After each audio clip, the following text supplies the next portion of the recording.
President Lee, thank you for the invitation to be here to talk about the foundation. How does this work? Press the button. Yep. There we go. I don't think the district governor's here today. He said he promised he'd stay away. So give my regards to District Governor Anthony, and I don't think Marion Cowden's here either. Oh, Marion, you are here. I beg your pardon. I looked around to see you. Can I just pay a tribute to Marion as a member of the District Scholarships Committee, and has done a fantastic job as a member of that committee. Marion and I go back a wee way. We were both members of the Rotary Club of Canberra at the same time for a couple of years, and we both moved to the UK at the same time. So nice to see you, Marion. I don't want to be too formal about this talk about the foundation. I think it's just opportunity for the club to start thinking about support to the foundation in particular as you come closer to your centenary year in 2021. So I know most people know exactly what the foundation is, what it does, but I'm still going to go through that a little bit today because there'll be new members here, or we all need reminding from time to time.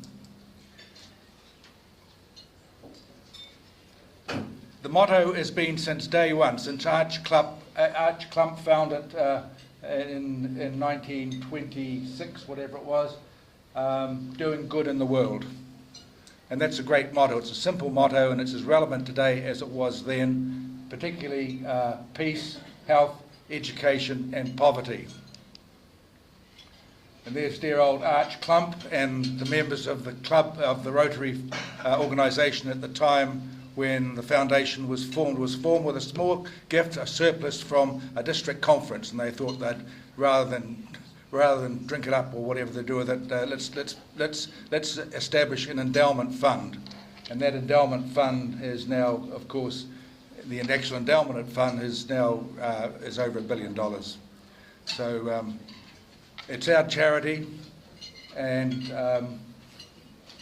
those were the guys responsible for it. The 1916-17 Board of Directors, I'm sorry, it was earlier than 1927. Just quickly to go through 6 areas of focus. These areas of focus were decided by Rotarians at the Council of Legislation a few years ago, and they decided, let's really focus what we want the foundation to do. Let's not use the foundation for building town hall clocks. I got severely criticised for saying that here just recently. But let's do it for things, for memorials and for activities that can make a difference in the world, doing good in the world. Those 6 areas of focus, going through quickly. Peace and conflict resolution. This district has had a great reputation in successfully selecting peace scholars, and we were until last year the district the most peace scholars selected in the Southern Hemisphere for 4 years, and we're up to 7 now. So that's great. Peace and conflict resolution, disease treatment and prevention, maternal and child health, basic education and literacy, water and sanitation, and finally community and economic development. And I don't think you'd be struggling not to sort out a project around one of those 6 areas of focus. And as I said previously, it would be nice if the club here could think about some projects funded for the foundation. Just briefly touching on what the funds of the foundation are. There's Polio Plus Fund to end polio now. You've heard of the great results in that. India was declared polio-free last year, so we're now down to just 3 endemic countries: Afghanistan, Pakistan, and Nigeria. The annual fund is established to support activities today. That's for district and global projects. And the endowment fund where the capital is invested and the capital isn't used. We take the income from that capital.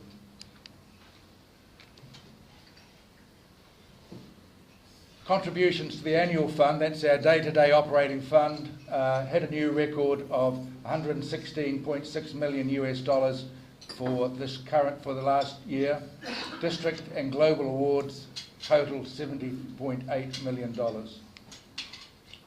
Donors gave a record of $23.7 million to the endowment fund in 2014, and that has reached US dollars 922 million invested, and they're aiming to have that reach $1 billion in the next year. The return on investment for 2014 was 16.6%.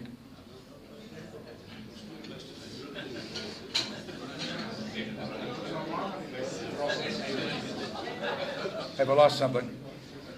During the 2014 Polio Plus Awards, total $129 million, and $1.3 billion has been spent to date on global polio eradication, and 2.5 billion children have been immunised.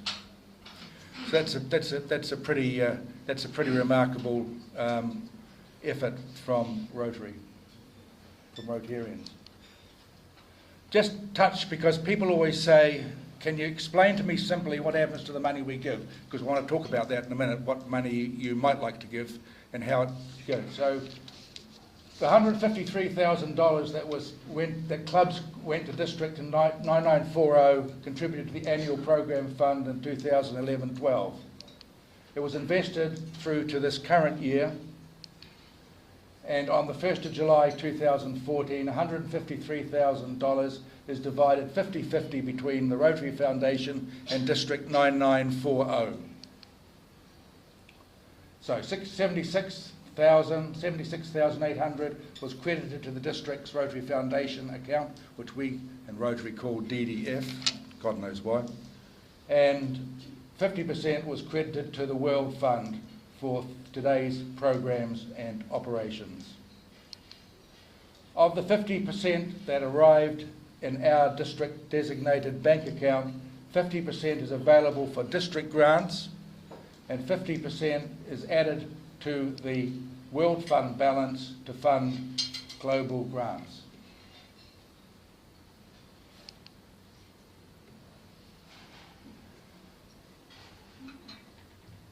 Our charity is the Rotary Foundation, and it can be used more successfully to fund organisations in New Zealand and overseas than you can with probably most of us paying out of our own pockets. And why don't we use the foundation more often for district grants, for instance?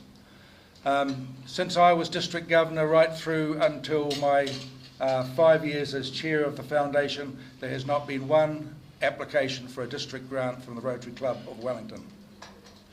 The Rotary Club of Wellington has contributed more than $250,000 US to the foundation since its inception, but it has not asked for any money for the foundation for grants.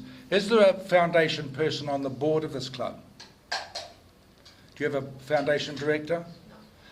Can I suggest that you should have a foundation director on your board? And then when a project comes up, they can say, actually, we can probably get funds for this from the foundation.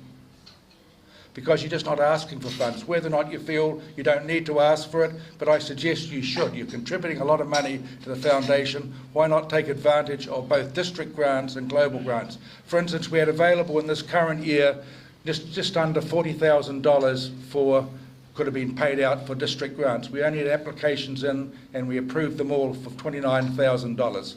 So there was $11,000 going begging that could have been spent in small projects of $2,000, $3,000, $4,000, $5,000. And you can see some of the projects that were approved for the current year relating to health, education, vocational scholarships and community development.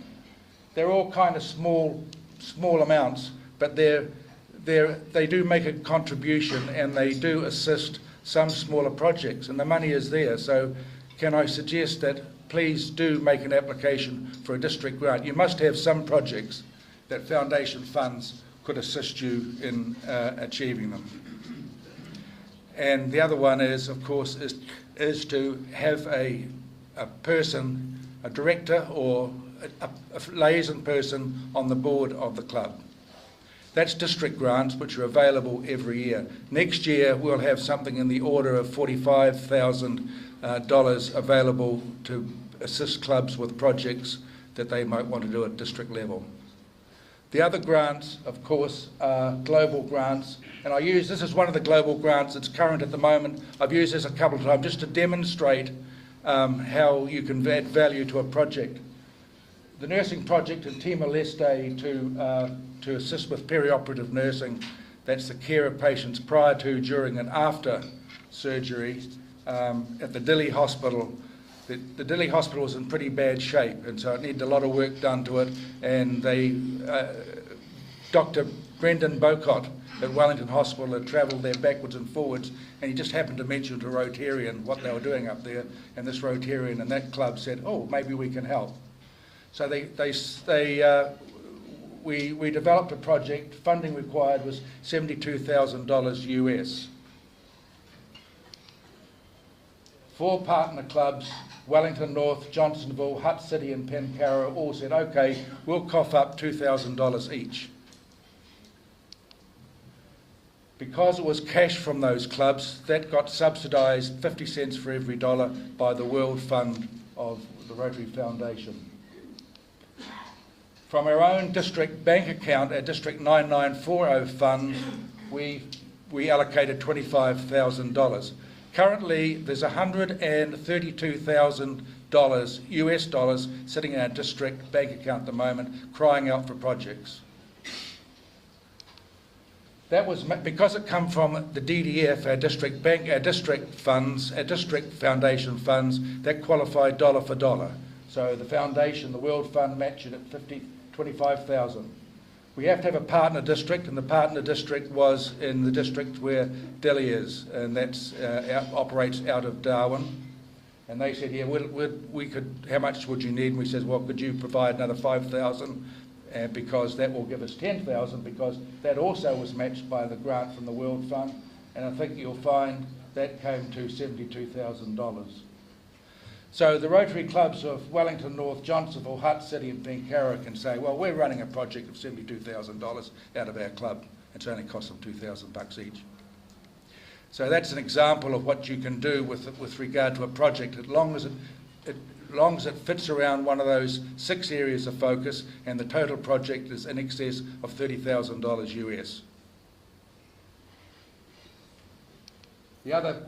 The other global grants, of course, can also fund vocational scholarships, and Marion's really up with the detail on this. We had Catherine Harwood, who is a recent scholar. She went to Leiden University to study economic development and peace studies. $36,000 was the total budget for her. The district foundation funds, the DDF funded $15,000. The Netherlands district didn't provide cash, but they provided support for her while she was there with regard to counsellors and looking after her. Our $15,000 was matched dollar for dollar from the World Fund. That was $30,000. We asked the scholar to always put some cash in themselves. She found $4,000 because that was a cash contribution that qualified for $2,000 from the World Fund, and then we have $36,000. And all it cost district was $15,000, our district foundation funds, for a very good scholarship. So,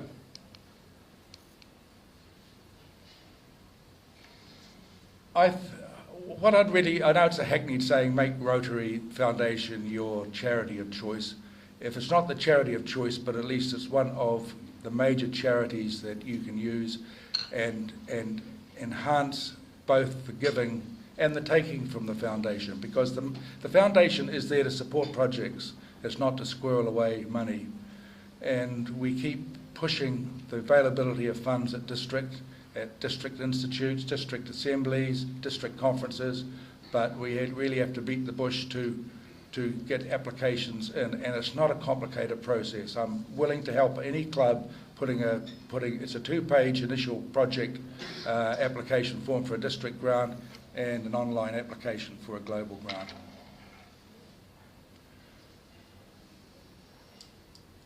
So it's a global network of compassionate volunteers, not just money. It's Rotarian driven. It funds both local and international activities, and we do have diligent oversight of funds. The stewardship requirements, particularly of global grants, are massive, and so they should be. Ways to give and recognition. The Centurion program, which runs in this district here, which is available in this club, is $100 per year. That's similar, close to what Rotary Foundation or Rotary has said. Every Rotarian every year, $100 makes $100 US, but we say $100 New Zealand. Paul Harris Fellows, of course, and I know that we generally in New Zealand use Paul Harris Fellowships as a recognition for great service. Remember that the original idea and the original purpose of Paul Harris Fellows was to recognise people who give in excess of $1,000 to the Rotary Foundation, and that still stands. And there are still people in this district who make contributions to the Rotary Foundation, and they qualify for a Paul Harris Fellow, and good on them. It's not, they haven't bought, as some people say, oh, they've bought their Paul Harris, but that's ridiculous. They have made a contribution to $1,000 to the Rotary Foundation, and they've been recognised for doing that. Paul Harris Society, which is just starting in this district, and that's getting underway, and we've got about 22 members now, and that's a commitment to make $1,000 US every year. It's fed through the New Zealand Guardian Trust, so it qualifies for a tax deduction. Major donors, 10,000. With 10,000, we've got 4 major donors in district at the moment who have made that. Benefactors leaving $1,000 or more in your will, and we have 28 of those in district, and 10 Bequest Society members. We don't have any Arch Clump Society members at minimum of $250,000 US, but if anyone feels so moved, to come and see me.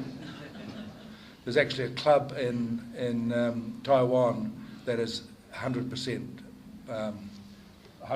Arch Clump Society members. No pressure on joining that club. Okay, that's it, really. A quick, just a suggested Club Foundation business plan as you're going towards 2021. Aim for 10% of members to become Paul Harris Society members. The remainder to become Centurions. That's $100 from each of us per year. Consider 15% of club fundraising to the foundation, with 85% to the local community, and promote best bequest society to members, and for the foundation to be part of everybody's giving to the foundation. Thanks very much.